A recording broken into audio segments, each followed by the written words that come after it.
At dito tayo sa may malaking chance na makakuha ng spot sa Barangay Ginebra na si John Abis. So si John Abis nga ay isa sa na-drop ng Barangay Ginebra last PBA rookie draft.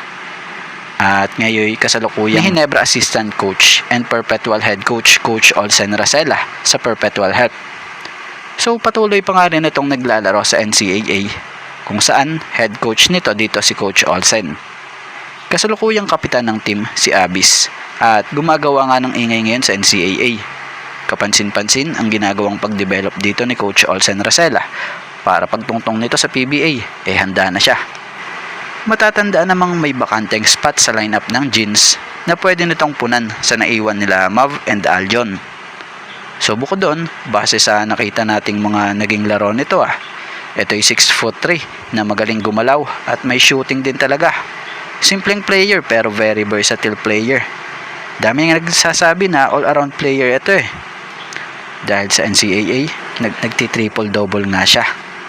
So bukod nga pa doon, gusto din ito ni Coach Tim para sa team na kung saan kinumpara nga po ito nitong si Coach Tim kila Coach Olsen and Scotty Thompson.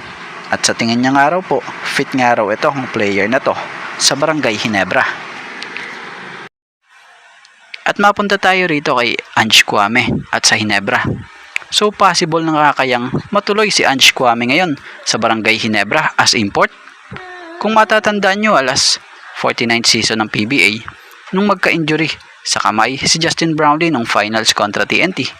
Nabalita noong si Ange Kwame nga po ang tinawagan nila Coach Tim para sana'y humalili sa injured na si Justin Brownlee noon. Balita'y tinawagan ito noon nitong si Coach Tim at nagpunta rin naman sa practice itong si Ange. Kaya lang, nung panahong yon ninais ni JB na ilaro kahit na may injury siya sa kamay dahil kaya niya nga raw. Pero ngayon, mukhang may problema na naman nga. Mukhang hindi lang sa jeans maging sa gilas. Kung tutuusin, pati nga bolts possible, maapektuhan ang sanay paglalaro nito dahil na nga sa nagkaroon si JB ng pneumonia. Isang karamdaman na talagang kalaban niya rito ay stamina.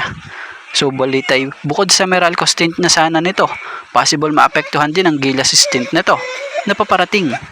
So dahil sa karamdaman niya, possible na kayang matuloy ang naudlot noon na Ange Kwame to Ginebra.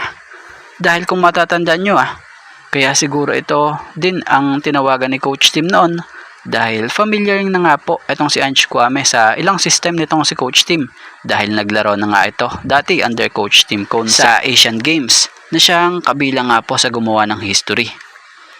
So si Ange Kwame kung sakali mang kunin itong import ng Ginebra sa mga susunod na conference, goods ito dahil ganitong big man ang kailangan nila ngayon. Tapos swak pa ito sa system nitong si Coach Tim. Ang kagandahan pa, hanggat hindi pa siya local sa gilas, pwede siya maglaro ng naturalize.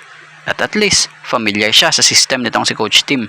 Lalo na ngayon, may karamdaman si JB.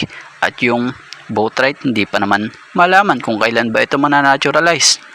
So abangan na lang natin kung ano ang mga mangyayari sa hinaharap. Yun lang naman, opinion natin.